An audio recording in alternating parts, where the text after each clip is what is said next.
Céline, les 12 coups de midi, s'est inclinée après 125 participations dans le jeu de la Une ce lundi 24 juillet. Pour Télé Loisirs, elle a confié la raison qui pourrait expliquer cette défaite surprise. Stupeur.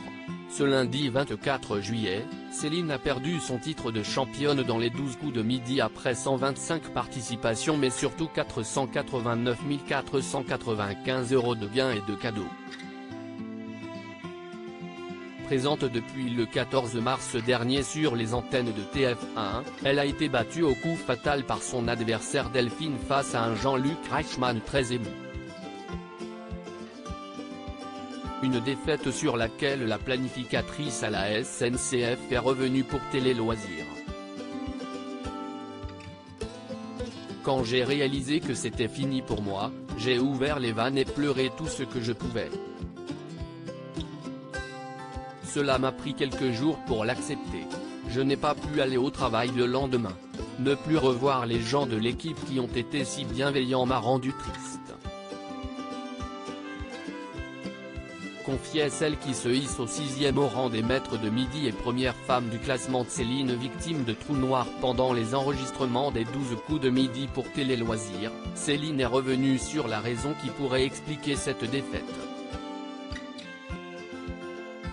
Je n'ai jamais vraiment réussi à me reposer du combat des maîtres, révèle-t-elle à propos de la semaine spéciale qui réunit les plus grands champions du jeu.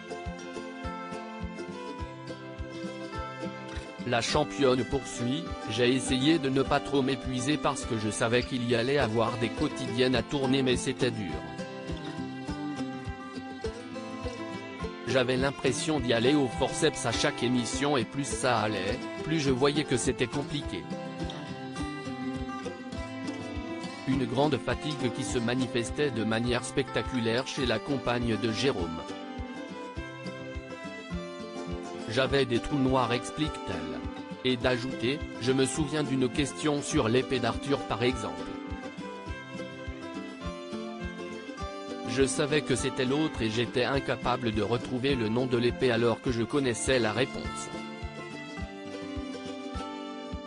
Les 12 coups de midi, des signes alarmants pour Céline lors des émissions précédentes déjà. Céline avait connu des contre-performances les émissions qui ont précédé celle de son élimination. Jeudi 20 juillet, elle était passée au rouge après avoir enchaîné 2 mauvaises réponses dès le coup d'envoi. La maman de la petite Camille était revenue sur ses erreurs.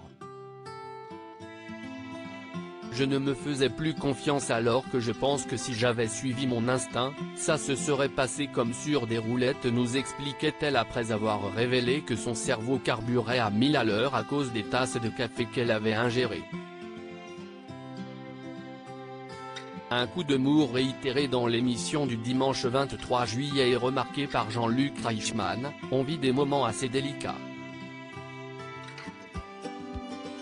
Ça fait quelque temps maintenant qu'on passe au rouge, ça ne vous ressemble pas, lui avait-il déclaré.